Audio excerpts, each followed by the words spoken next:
기도드리겠습니다. 전능하사 천지를 만드신 하나님 아버지를 내가 믿사오며 그 외아들 우리 주 예수 그리스도를 믿사오니 이는 성령으로 잉태하사 동정녀 마리아에게 나시고 본디오 빌라도에게 고난을 받으사 십자가에 못 박혀 죽으시고 장사한 지 사흘 만에 죽은 자 가운데서 다시 살아나시며 하늘에 오르사 전능하신 하나님 편에 앉아 계시다가 저리로서 산 자와 죽은 자를 심판하러 오시리라. 성령을 믿사오며 거룩한 공예와 성도가 서로 교통하는 것과 죄를 사하여 주시는 것과 몸이 다시 사는 것과 영원히 사는 것을 믿사옵나이다. 아멘. 다 같이 자리 앉으시고 찬송가 301장 찬양하겠습니다.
사랑과 은혜가 많으신 하나님 아버지, 복된 주일을 맞이하여 동서 사방에서 주의 자녀들을 불러주시고 하나님을 예배하게 하시니 감사합니다.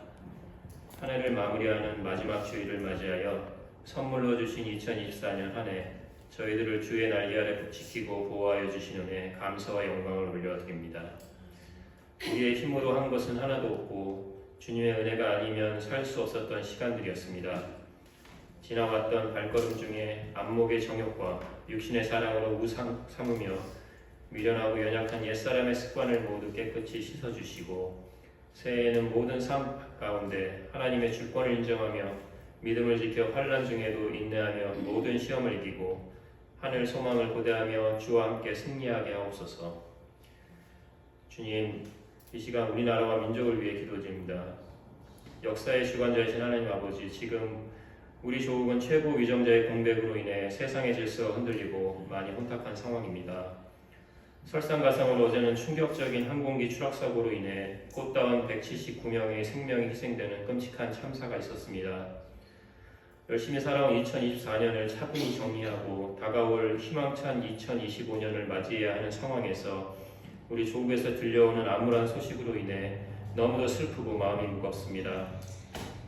역사의 주관자이신 하나님 아버지, 오직 의지할 것은 주님의 공의로우신 손길임을 고백하오니 주님께 다스림받는 위정자를 세워주시옵시고 참혹한 사고를 하루빨리 수습하고 희생자 가족들을 위로하고 현실적인 보상 방안 등이 문제없이 잘 진행될 수 있도록 개입하여 주시길 간절히 바라옵니다.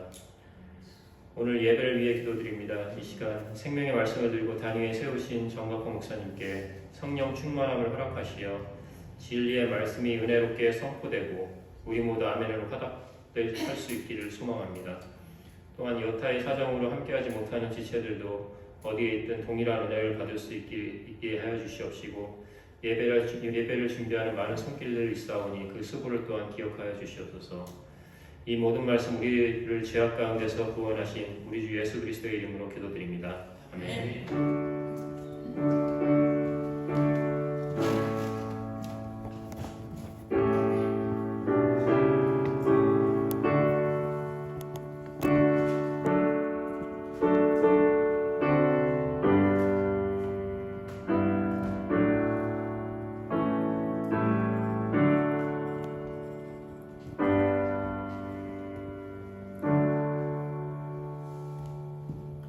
봉헌하겠습니다.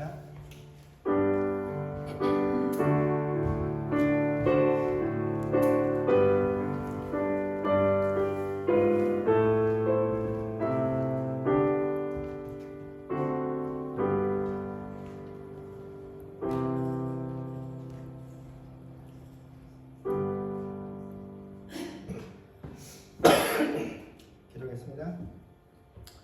좋으신 하나님 은혜를 감사합니다. 지나가는 한 주간 동안에도 하나님께서 각 가정 가운데 허락하신 귀한 일터와 사업장에서 일하게 하시며 내가 보통 모든 것들이 하나님께서 베푸신 은혜인 것을 기억하며 아버지 하나님 귀한 예물 드리게 하시니 감사합니다. 10의 1조로 각종 감사의 제목으로 주정헌금으로 드려진 헌물 가운데 우리의 중심들이 온전히 드려지게 하여 주시옵소서. 하나님 2024년 한 해 동안 우리 각 가정 가운데 우리 삶 가운데 하나님께서 필요한 물질들을 공급하여 주신 것 아버지 하나님 우리들이 계획하는 대로 우리가 뜻한 대로 이루어지지 아니하였다 할지라도 모든 것들이 다 하나님의 은혜요 간섭인 것을 저희가 아오니 하나님 우리가 늘 이 하나님께서 베푸신 그 은혜의 손길로 인하여 하나님께 감사할 수 있는 주의 백성들 되게 하여 주시옵소서. 하나님 다가오는 한 해 동안 또 각 가정에 필요한 또 우리 사업들과 우리 필요한 모든 것들을 공급받는 그 일들을 위하여 우리가 준비하고 계획을 합니다. 아버지 하나님 우리가 세상의 경험들도 참 중요하고 또 나보다 앞서간 사람들의 지혜를 구하는 것들도 중요하나 우리에게 가장 중요한 것은 하나님의 뜻을 알고 우리의 모든 계획들이 하나님 뜻 안에 머무는 것 이것이 우리에게 더 중요한 일이오니 하나님 우리가 무엇을 계획하고 준비하든지 간에 늘 하나님 뜻 안에 머물기를 더욱더 기뻐할 수 있는 주의 백성들 되게 하시고 하나님 주의 뜻 안에서 하나님께서 허락하신 놀라운 은혜들을 통하여 아버지 하나님 각 가정들이 하나님께 감사하고 기뻐할 수 있는 그런 또한 새로운 한 해가 되게 하여 주시옵소서. 아버지 허락하신 그 일들을 감당할 수 있도록 아버지 하나님 육신의 강건함들을 허락하여 주옵시고 또 아버지 모든 환경과 여건들이 내 마음과 내 뜻대로 되어지지 않는다 할지라도 그 가운데서도 우리는 주의 자녀로서 아버지 하나님 빛과 소금의 역할들을 온전히 감당하는 자들 되게 하여 주시옵소서. 오늘도 피치 못할 형편들로 함께하지 못하는 많은 지체들을 주께서 기억하시고 아버지 하나님 어디에 있든지 동일한 은혜로 함께하여 주시기를 소망하며 우리 주 예수님 이름으로 기도드립니다. 아멘. 교회 소식 전하겠습니다.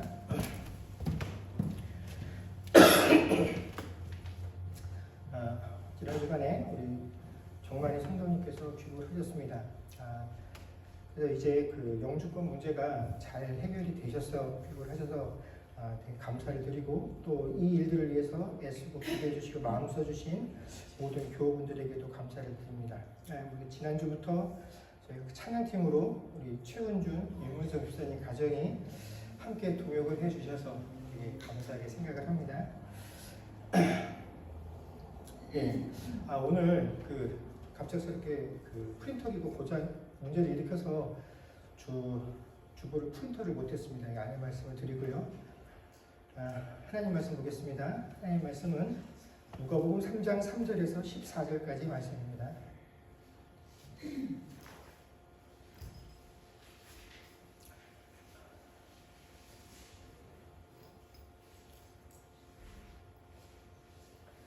누가복음 3장 3절에서 14절까지 말씀을 저와 여러분이 한 줄씩 교독하겠습니다. 요한이 요단강 부근 각처에 와서 죄사함을 받게 하는 회개의 세례를 전파하니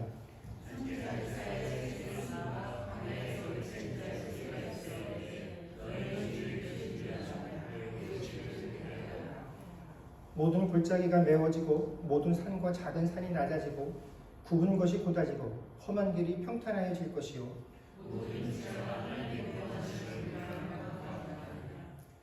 요한이 세례받으러 나오는 무리에게 이르되 독사의 자식들아 누가 너희에게 일러 장차 올 진노를 피하라 하더냐.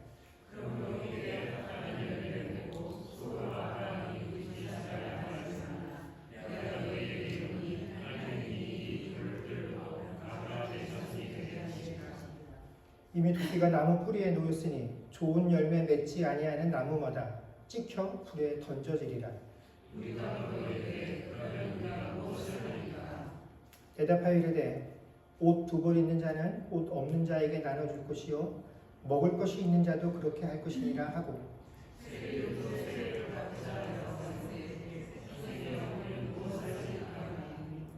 이르되 부과된 것 외에는 거두지 말라 하고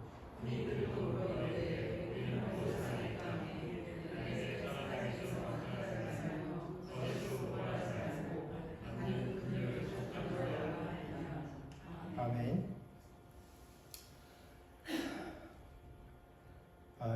예수님 전에 와서 예수님의 길을 선포하는 이 요한이 전했던 말의 내용이 뭐냐, 요한이 선포한 내용이 뭐냐 하면 마태복음 3장 2절에 보면 예수님과 동일하게 이 요한도 이스라엘 백성들을 향해 회개하라 천국이 가까이 왔다라는 이야기를 선포하게 됩니다. 그리고 이 말씀을 듣고 여기에 반응해서 회개하는 사람들에게 그 회개의 증거 요한이 세례를 베풀기 시작하지요. 그래서 요한의 선포는 그 당시 많은 이스라엘 백성들에게 도전을 주었습니다. 그래서 요한이 이 이야기를 선포할 때 그 근방에 있는 많은 사람들이 와서 요한에게 세례를 받기 시작하는데 그 중에는 바리새인들과 사두개인들과 같이 유대 종교의 지도자들도 포함이 되어 있었습니다. 그런데 이렇게 자신에게 회개하고 그 회개의 증거로 세례를 베풀어 달라고 나오는 무리들을 향해 오늘 본문 가운데 요한이 뭐라고 얘기를 하냐면 그런 사람들을 향해서 독사의 자식들아 라고 독설을 날리는 것을 우리가 보게 됩니다. 여기서 요한이 말하는 독사라는 것은 창세기에 등장하는 뱀을 의미하는 것입니다. 그래서 독사의 자식들이다 라고 요한이 불렀던 것은 결국 어떤 의미냐면 자신들은 육체적으로 하나님의 자녀로 선택을 받아서 태어난 유대인이라는 개념을 가지고 있는 사람들에게 너희는 하나님의 백성이 아니라 어떻게 해요? 하나님의 원수되었던 그 뱀의 자식들이다라고 선포를 하고 있는 것입니다. 그렇기 때문에 이 말은 하나님의 자녀라고 자기 자신을 믿고 있는 이 유대인들에게 아주 최고의 모욕을 주는 표현이 독사의 자식들이다라고 하는 표현입니다. 그러면서 계속해서 그를 향해서 요한이 뭐라고 외치냐면 누가 너희에게 일러 장차 올 진노를 피하라고 하더냐라고 소리를 질렀습니다. 이 말을 풀이하면 이런 거죠. 누가 너희 유대인들이기 때문에 장차 올 하나님의 진노를 피할 수 있다고 말해주더냐. 유대인이 너희도 하나님의 진노를 피할 수 없다라는 것이 바로 이 세례자 요한의 외침이었습니다. 그래도 지금 요한에게 이 이야기를 듣고 있는 사람들이 어떤 사람이냐면 요한이 전하는 회개하라 천국이 가까웠다는 이 말씀을 듣고 회개하기 위해서 그 증거로 세례를 받겠다라고 요한 앞에 나온 사람인데 그렇다면 최소한 이 말을 듣고도 아무런 변화가 없는 사람들에 비하면 최소한 이 자리에 지금 요한 앞에 있는 사람들은 다른 유대인들과 비교했을 때 그래도 좀 겸손한 믿음이 있다라고 할 수 있는 자들이 지금 요한 앞에 있는 사람입니다. 그런데 그런 자들을 향해서 요한이 독사의 자식들이다라고 독설을 베붙은 것이죠. 그러면 왜 요한이 이런 사람들에게 독설을 하게 되었을까요? 독설을 한 이유가 과연 무엇이냐? 그것은 이 사람들이 회개를 한다라고 이야기를 하며 요한 앞에 나왔지만 그들이 하고자 하는 회개는 자기 만족을 위한 회개이지 하나님께서 원하시는 그런 회개의 모습이 아니었기 때문에 그렇다라는 것입니다. 그렇다면 요한은 무엇을 근거로 해서 지금 너희가 하는 회개는 너희 스스로 만족하기 위한 회개지 하나님이 원하시는 회개의 모습이 아니다라고 했냐면 회개에 합당한 열매가 없었기 때문에 이렇게 판단을 했다라는 것입니다. 여러분 이스라엘 백성들이 회개에 합당한 열매를 맺는 데 있어서 가장 큰 장애물이 된 것이 뭐였냐면 바로 우리가 하나님의 백성이다라고 하는 선민의식이었다라는 것입니다. 회개하는 자들이 사람들 눈에 볼 때는 야, 저 사람 정말 믿음이 좋구나. 저 사람이 하는 회개는 우리가 봐도 진정성이 있다라고 느껴지는구나. 정말 저 사람의 모습 속에서 우리가 경건함들을 발견할 수 있어 하고 사람들 눈에는 그렇게 보일 수 있는데 그들이 그렇게 하고 있는 그 경건한 모습 속에서도 그 마음속 깊은 곳에서 나는 하나님의 백성, 아브라함의 후손이기 때문에 이 선택을 받은 자들이라는 선민의식을 갖고 있는 한 그들이 하는 회개는 온전한 회개로 나아갈 수가 없기 때문에 그렇다라는 것입니다. 왜냐하면 이 선민의식이라는 게 그런 거죠. 내가 하나님의 백성이기 때문에 나는 하나님의 백성이기 때문에 하나님 앞에 아무리 큰 죄를 지어도 하나님 앞에 당당히 나아가서 죄 용서를 구할 수 있는 자격이 있다라고 믿는 것입니다. 근데 하나님 앞에 나아가서 이 죄 사함을 구할 수 있는 자격이 어디에 있다라고 여기는 것이냐면 내가 유대인이라는 그 사실에서 내가 하나님께 나아갈 수 있다라는 그릇된 믿음을 그들이 가지고 있다라는 것이죠. 여러분 우리가 이 하나님 앞에 나아갈 수 있는 이 자격에 대한 것들을 잘 생각을 해야 합니다. 여러분 하나님께서는요 누구라도 하나님 앞에 나와서 자신의 죄를 자백하고 죄 용서를 구하는 자들에게 그들이 가지고 있는 죄의 무게가 아무리 무겁다 하더라도 그 죄를 용서하실 수 있는 분입니다. 그런데 그 하나님 앞에 나와서 죄를 용서해 달라고 구할 수 있는 자격이 내가 유대인이기 때문에 나는 그게 가능하고 유대인이 아닌 이방인 너희는 불가능하다라고 하는 것은 잘못된 것이다라는 것이죠. 유대인이건 아니건 상관없이 내가 하나님 앞에 나와서 하나님께 죄사함을 구할 수 있는 것은 그리고 실제로 그 하나님으로부터 죄사함을 받는 것은 내가 유대인이기 때문이 아니라 하나님의 은혜의 결과다라는 사실들을 알아야 한다는 것입니다. 여러분 우리가 하나님의 은혜를 이야기하고 언급할 때 절대로 잊어버서는 안 되는 것이 뭐냐면 여러분 우리의 죄가요 우리가 상상하는 것과 상상할 수 없을 만큼 우리의 죄는 심각하고 치명적이다라는 그 사실입니다. 그래서 우리의 죄는 하나님의 은혜가 아니고서는 성자 예수님께서 우리의 죄값을 위하여 십자가에 못 박히시고 피 흘려주시는 그 사건이 아니고서는 도저히 해결할 수 없는 것이 우리가 가지고 있는 죄의 무게다라는 것입니다. 그런데 이 사실 하나님의 은혜로 내가 죄의 사함을 받았다라는 그 사실들을 깨닫지 못하면 내 죄의 깊이를 실감하지 못한다라는 것입니다. 그래서 내 죄의 깊이를 실감하지 못하면 하나님께서 우리 안에 있는 이 죄의 실체를 얼마나 미워하시는 분이신지 그 하나님에 대해서도 제대로 깨달을 수 없다라는 것이죠. 그래서 이런 사실을 모르는 채 내가 하나님께 받고 있는 이 용서와 구원의 출발이 하나님께서 베푸신 사람으로서는 도저히 할 수 없는 하나님의 은혜라는 사실을 깨닫지 못한 채 내가 유대인이기 때문에 아브라함의 후손이기 때문에 그 육신적 혈통의 기인에서 내가 하나님 앞에 나아가 죄사함을 받을 수 있다라고 그런 생각을 가지고 하나님 앞에 선을 한 죄의 심각성을 제대로 인지하지 못하기 때문에 하나님의 은혜를 온전히 깨달을 수 없습니다. 그래서 그런 사람들은요 죄를 회개해도 그 죄의 심각성을 느끼지 못하기 때문에 결국 얼마 안 가서 또 같은 죄를 반복해서 짓게 된다는 것입니다. 여러분 그것이 이스라엘의 역사죠. 그들이 하나님께 범죄하고 하나님께서 그들에게 이방인들을 통하여 다른 환경들을 통하여 그들을 징계하시면 그 징계를 통해서 그들이 조금 깨닫는 것 같으나 그래서 하나님께 회개하는 것 같으나 그들은 또다시 똑같은 실수들을 똑같은 죄를 하나님께 반복해서 짓는 이유는 뭐냐면 자신들이 짓고 있는 죄가 얼마나 큰지 모르기 때문이고 하나님이 이 죄를 얼마나 미워하시는 분인지에 대한 경각심이 없기 때문에 그렇다는 것입니다. 내가 하나님의 은혜로 사는 게 아니라 유대인이기 때문에 나는 유대인이니까 얼마든지 어느 때라도 하나님 앞에 나아가서 내 죄를 사면 내가 유대인이기 때문에 하나님은 내 죄를 사해 주실 수밖에 없어라는 그런 잘못된 믿음을 가지고 있기 때문에 그렇다는 것입니다.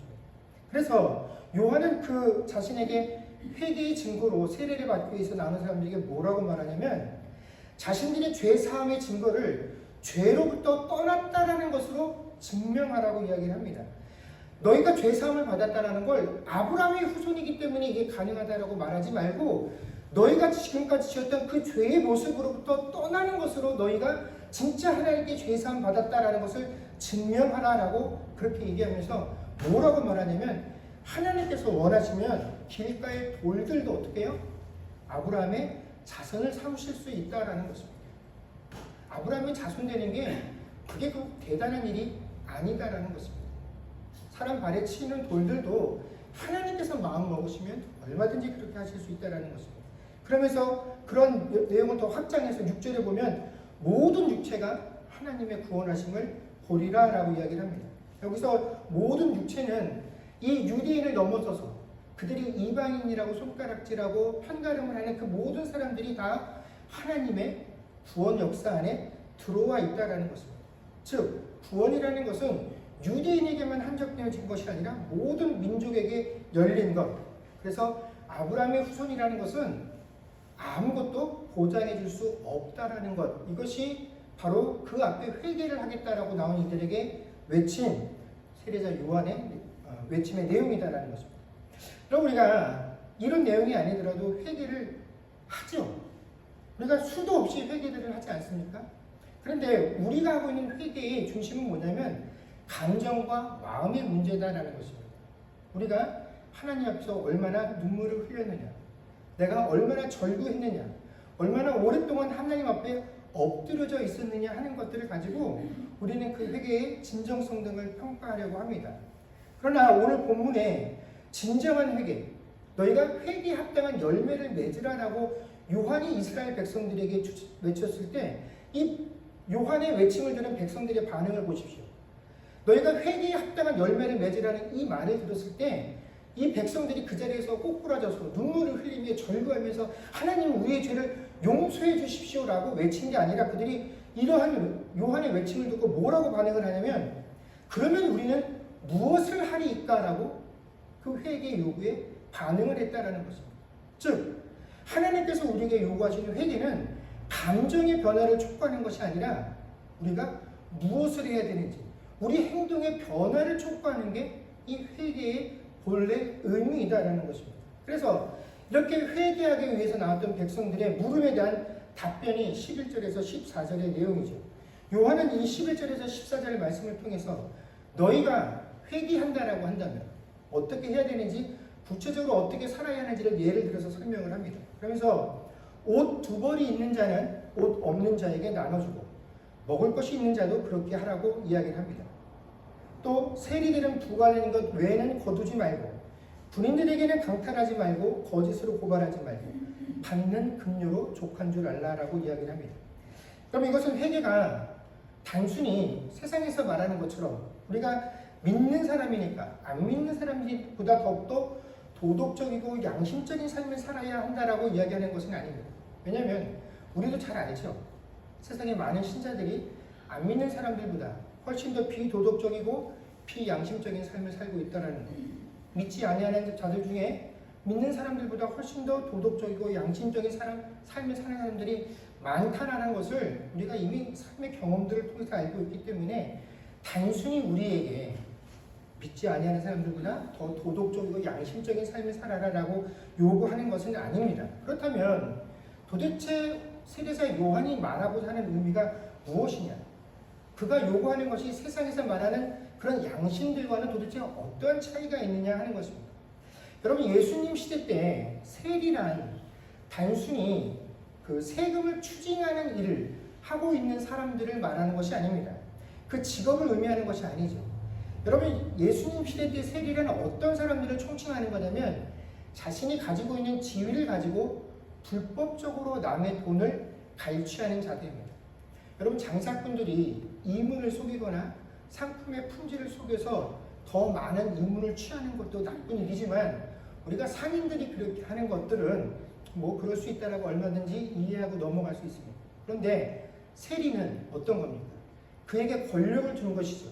돈을 정당하게, 알맞게, 법에 따라 이것을 거두라는 그 힘을 준 자가, 그 힘을 가진 자가 세리입니다. 그런데 이 세리가 그 공식적으로 주어진 힘을 통해서 어떻게 해요?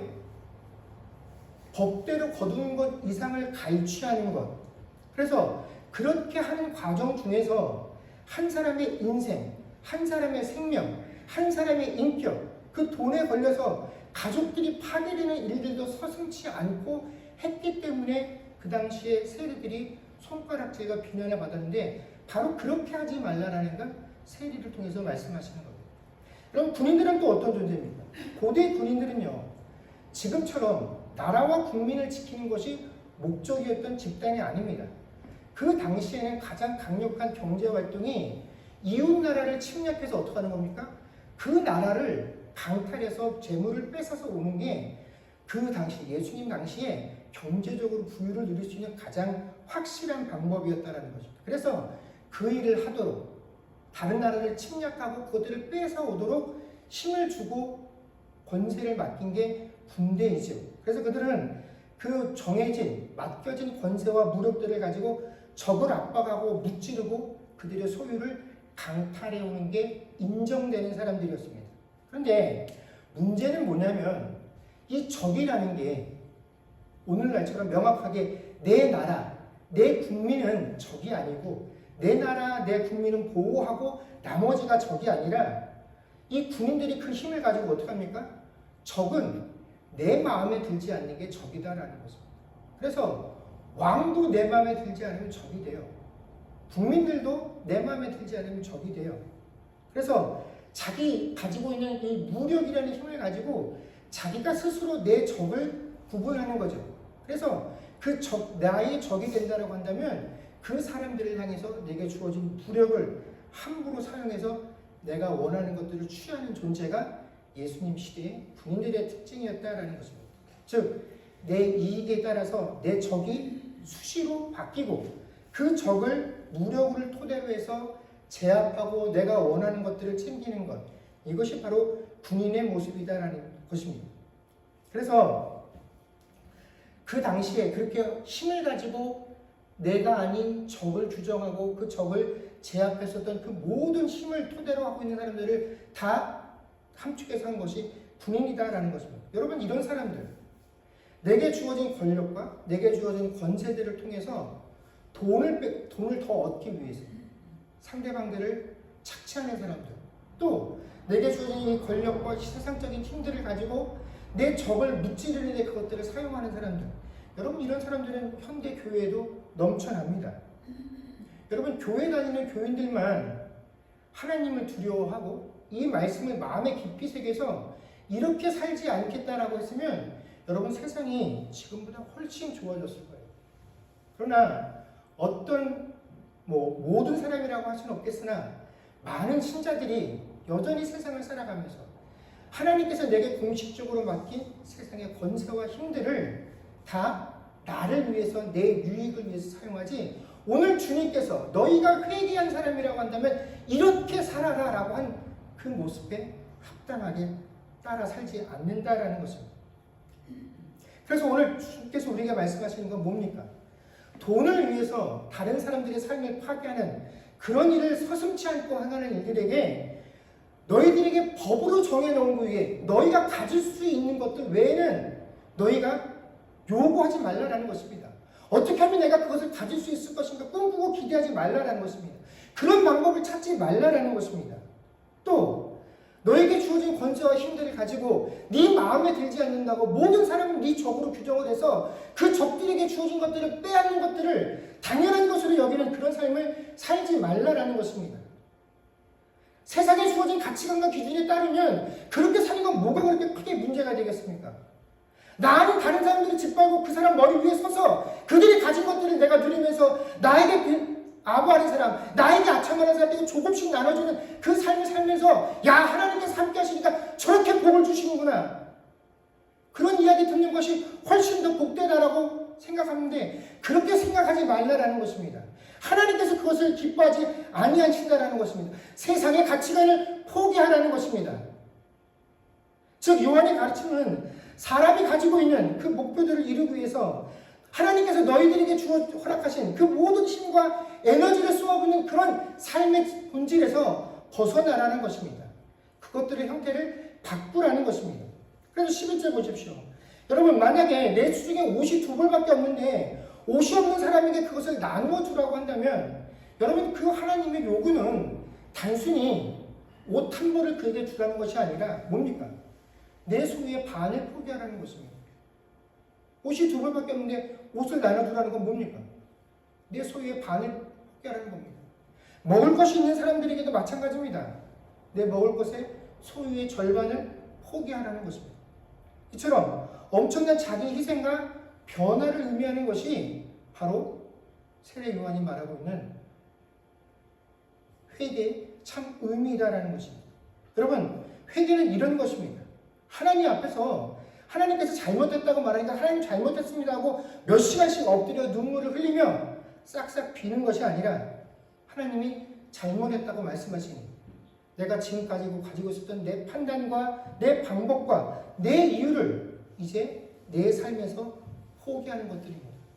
내 삶에서 내가 추구하는 것들을 드러내고 하나님의 이유와 하나님의 판단과 하나님의 방법으로 내 삶을 채워나가는 것, 그것이 성경에서 말하는 회개다라는 것입니다. 즉 참된 회개란 하나님께서 싫어하는 것이 있으면 나도 함께 싫어하는 것입니다. 하나님께서 기뻐하시면 나도 함께 기뻐하는 것, 이것이 회개의 합당한 열매다라는 것입니다. 그래서 요한이 우리에게 요구하는 것은 결국 우리에게 회개에 합당한 열매를 맺으라고 요구했을 때 그것은 우리의 삶들이 하나님을 알면 알수록 신앙생활을 해야 한다고 했으면 점점 하나님께서 싫어하는 것들을 싫어하는 자로 하나님께서 기뻐하시는 것을 더욱더 기뻐하고 사모하며 그것들로 내 삶을 채우기를 기뻐하는 사람으로 변해가게 되는 것, 이것이 회개에 합당한 열매를 맺는 삶이다라는 것입니다. 그런데 우리는 하나님이 잘못됐다라고 지적을 하면 이 지적을 듣고 눈물을 흘리는 이들에 대해서는 하나님께 잘못했다고 말하는 것 자체는 익숙을 하지만 그 잘못을 버리는 데는 굉장히 인색합니다. 근데 이처럼 하나님의 법과 그 요구대로 살기는 정작 거부하고 하나님이 아무리 잘못됐다라고 말을 해도 하나님 어쩔 수 없어요. 저는 내가 좋은 대로, 내가 원하는 대로, 내가 기뻐하는 대로 여전히 내 삶을 살겠습니다라고 하면서도 스스로를 그리스도인 하나님께 속한 자라고 철석같이 믿으며 나는 이미 구원을 받았다라고, 내가 이제 죽어서 갈 곳은 천국밖에 없다라고 여기는 그 모든 사람들에게 주님께서 주시는 답이 있습니다. 마태복음 7장 18절에서 23절까지 말씀입니다.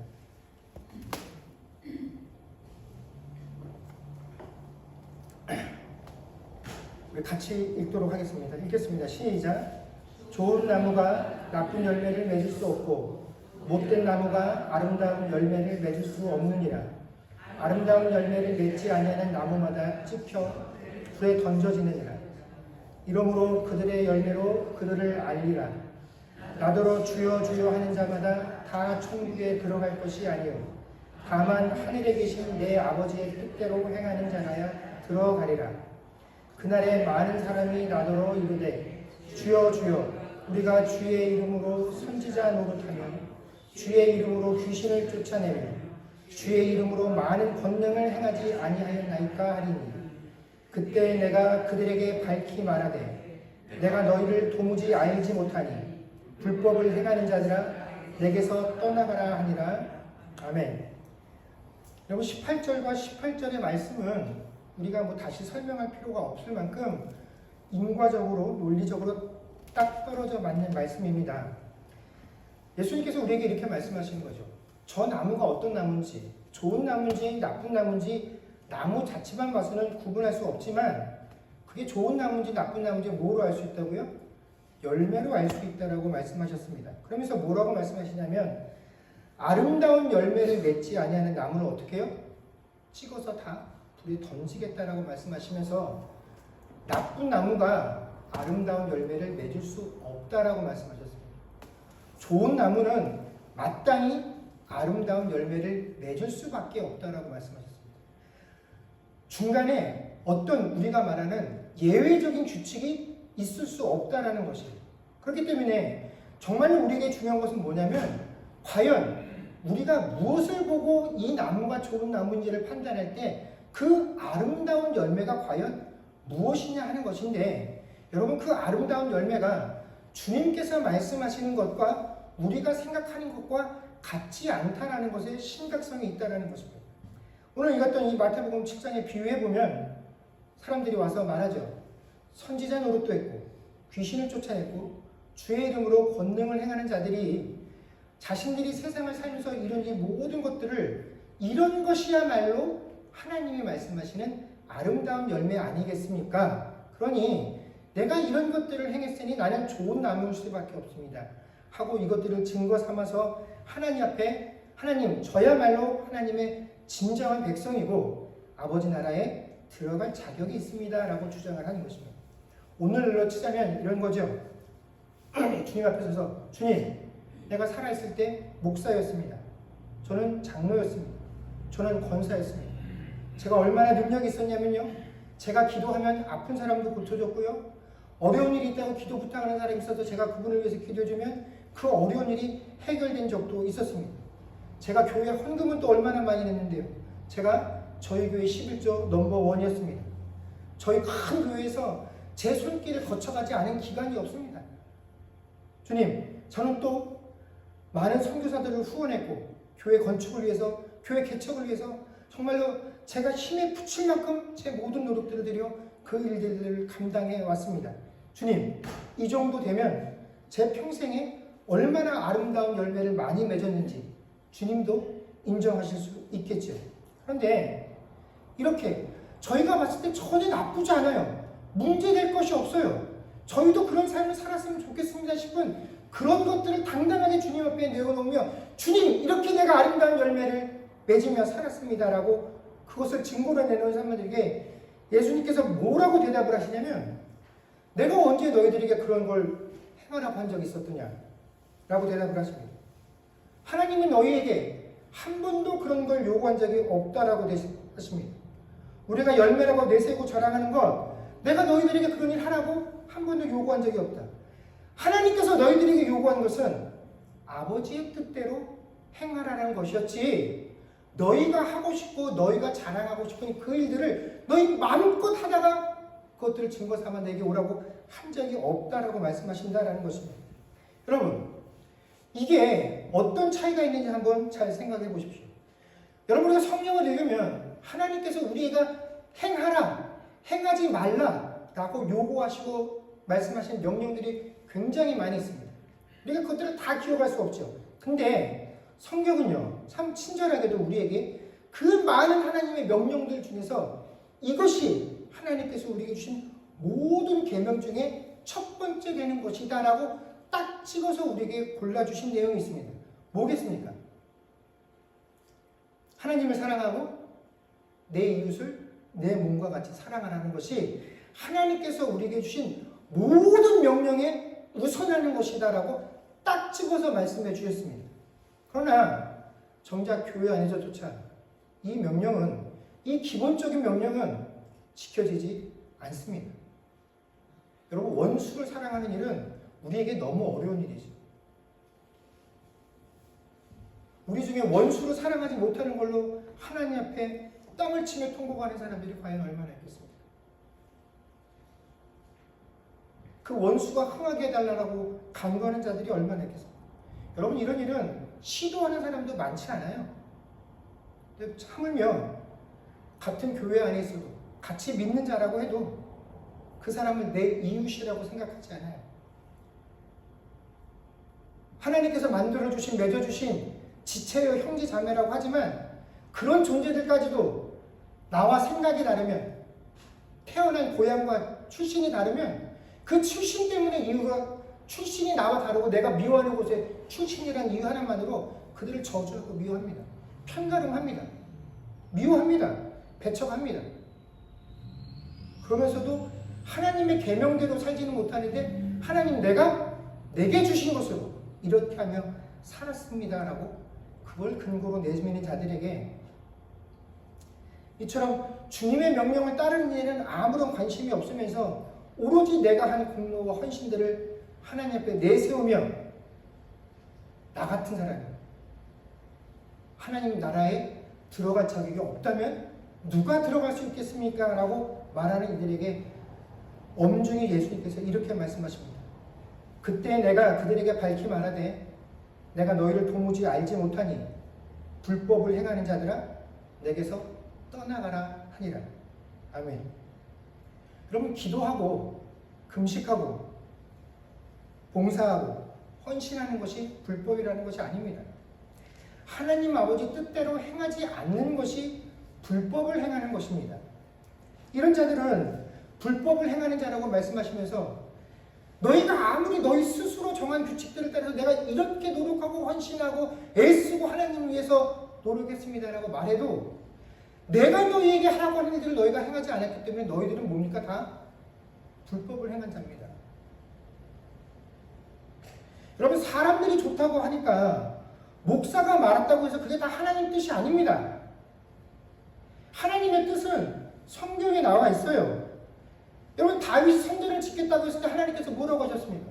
성전을 짓는 게 그렇게 거룩하고 좋은 일이면 하라고 하셨겠죠. 하나님이 짓지 말라고 하십니다. 왜요? 내가 성전이 없어서 너희들과 함께 있지 못했냐? 그거 필요 없다라고 말씀하십니다. 그리고 솔로몬에게 성전을 지으라고 허락하시면서 솔로몬이 자기가 가지고 있는 모든 것들을 동원해서 아름다운 성전을 지어놓고 하나님께 뭐라고 합니까? 이 성전을 가지고 하나님께서 자기 스스로를 금칠하죠. 하나님, 내가 이렇게 멋진 성전을 지었으니까 이곳에 들어와서 기도하는 사람들의 기도를 다 들으시고 그 사람들의 모든 기도를 다 들어주십시오. 근데 하나님께서 뭐라고 하십니까? 야, 네가 만든 일에 금칠하지 마. 네가 여기다 모든 정성을 다 쏟아부어서 이거 대단한 것처럼 말하지만 내가 여기 들어와서 기도하는 사람 기도를 듣긴 들을 거야. 근데 너희가 내 명령에 순종하지 않으면, 내 규례를 따르지 않으면 네가 그렇게 영광스럽고 만들어놓고 자랑하는 이 성전을 어떻게 해요? 이방인들에게 넘겨서 이방인들의 손에 조롱거리가 되게 만들 거야 라고 말씀하시고 결국 어떻게 합니까? 바벨론이 들어와서 그 성전을 허물죠. 우리가 내가 하고 싶어서 내가 스스로 거룩하다고 좋은 일이다라고 하나님을 위해서 하는 일이다라고 내가 하고 있는 일들에 금칠하면 안 된다라는 것입니다.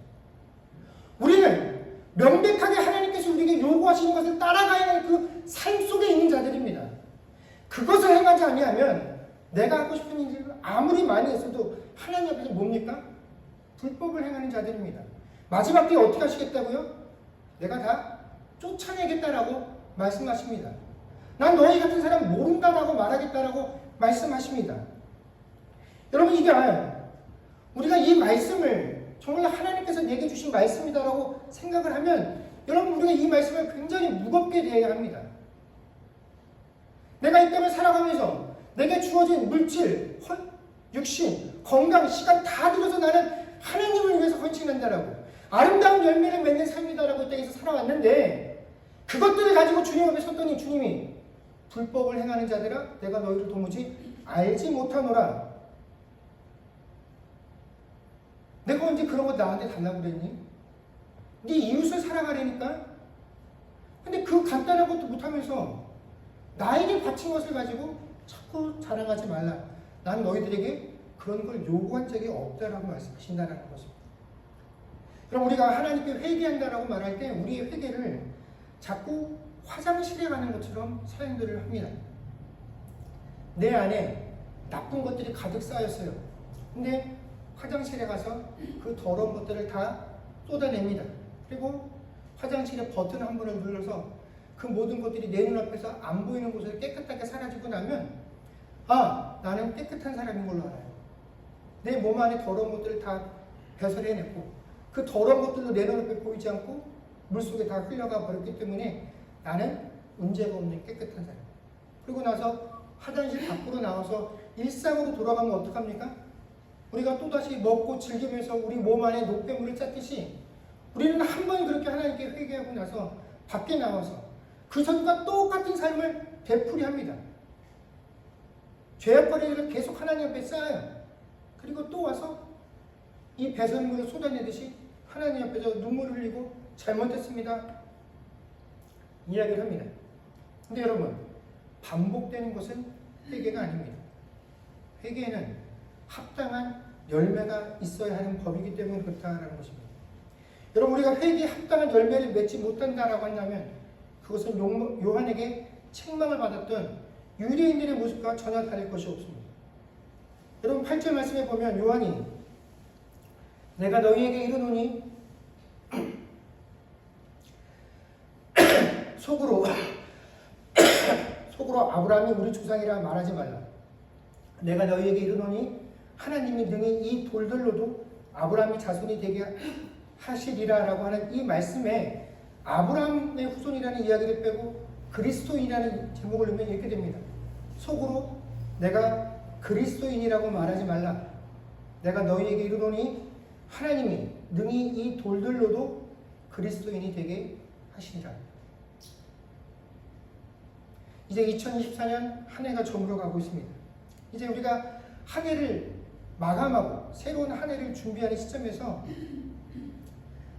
우리가 내년 한 해 동안 내가 이제 어떻게 살 것인가, 내 가족을 위하여, 내 삶을 위하여 나는 무엇을 준비해야 할까 하는 것들을 아마 많이 고민들 하고 생각들 하시게 될 겁니다.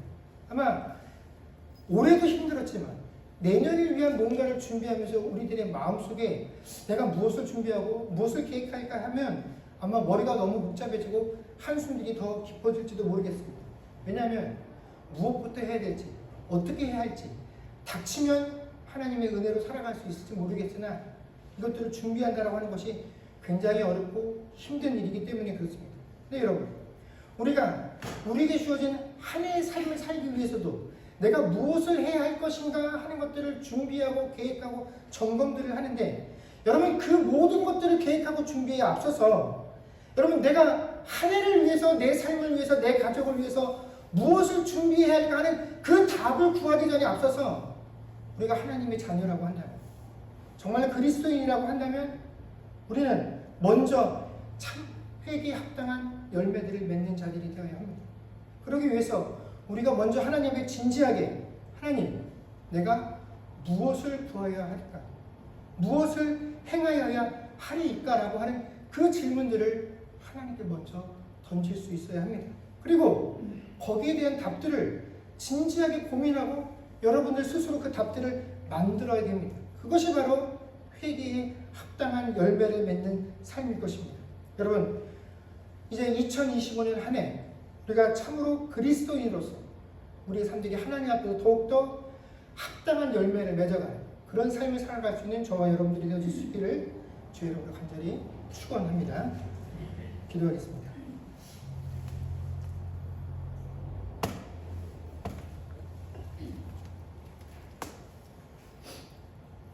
세례 요한이 천국이 가까이 왔느니라 회개하라고 말할 때 많은 사람들이 그 말씀에 찔림을 받으며 요한에게 회개의 증거로 세례를 받기 위해 나와왔습니다.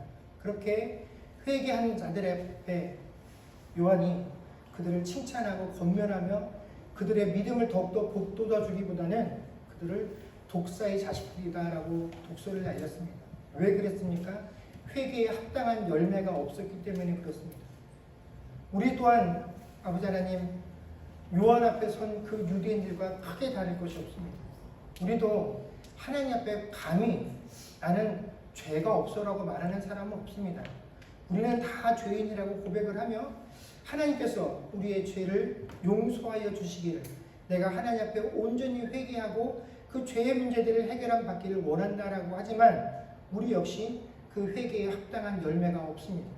우리는 회개라는 것을 우리의 감정과 우리의 마음의 문제라고 여기서 잘못한 것을 지적받으면 찔림을 받고 하나님 앞에 눈물 뿔리며 절규하며 기도하는 것들을 생각하지만, 오늘 이스라엘 백성들은 회개하라고 하는 회개에 합당한 열매를 맺으라는 이 요한의 요구 앞에 그러면 우리가 무엇을 하리까라고 물어보았던 것처럼 우리도 하나님께서 우리에게 회개를 요구하실 때 하나님 그러면 내가 무엇을 해야 하겠습니까? 라고 물어보는 자들 되게 하시고, 하나님께서 이미 우리에게 주신 그 답들을 붙잡고 그것을 행할 수 있는 자들이 되게 하여 주시옵소서. 하나님, 내가 하고 싶은 것들을 행하는 것들이 아닙니다. 그런 자들은 열매를 맺는, 하나님께서 말씀하신 그 아름다운 열매를 맺는 자들이 아닙니다. 그건 좋은 나무가 아닙니다. 그냥 겉으로 보여지는 나무는 좋은 나무인 것 같지만 사실 그 나무는 나쁜 나무입니다. 좋은 열매는 하나님께서 맺으라고 한 그 열매만 맺는 게 좋은 나무입니다. 그래서 아무리 보기 좋아도 좋은 열매, 아름다운 열매를 맺지 못하는 나무는 다 찍어서 불에 던질 것이다 라고 주님께서 말씀하셨습니다. 그래서 우리가 흔히 생각하는 것처럼 내가 이 땅에 살아가면서 하나님께서 좋아하시고 아름다운 열매다라고 평가하실 그 많은 것들을 붙잡고 하나님 앞에 섰을 때 하나님께서 뭐라고 말씀하시냐면 나는 너희를 알지 못한다라고, 그런 것들을 행한 자들을 불법을 행하는 자들이라고 말씀하신 것처럼 하나님, 우리가 행하고 있는 이것들이 내가 좋아서 하고 있는 그런 불법들은 아닙니까? 하나님, 하나님께서 행하라고 하신 그것들을 행할 수 있는 자들이 되게 하여 주시옵소서. 하나님, 그것들을 분별할 수 있는 그런 능력들을 우리에게 주시고 그것들을 깨닫기 위해서 더욱더 하나님 말씀 앞에 분명하게 서고 그 하나님의 말씀을 상고할 수 있는 자들이 되게 하여 주시옵소서. 올 한 해 얼마 남지 않은 이 시간과 내년 한 해 또한 내년을 위해서 준비하는 우리들의 모든 10년 가운데 우리가 우리의 삶을 위해서도 내가 무엇을 해야 할까 준비하고 고민하는데 하나님 앞에서 내가 무엇을 행해야 할까 더욱더 고민하는 그런 치열한 시간들이 우리의 삶에 넘쳐나게 하여 주옵소서. 감사드리며 우리 주 예수님의 이름으로 기도드립니다. 아멘. 하나님은 너를 지키시는 자 찬양하겠습니다.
기도하겠습니다. 지금은 우리 주 예수 그리스도의 은혜와 하나님 아버지의 크신 사랑과 성령님의 교통하심과 충만케 하는 역사가 이제 회개에 합당한 열매를 맺으라는 하나님의 요구 앞에 그러면 나는 무엇을 하리까라고 고백하는 주의 백성들과 그들의 가정과 사업과 자녀들과 그 미래와 이 교회 위에 이제로부터 영원토록 함께 있을지어다.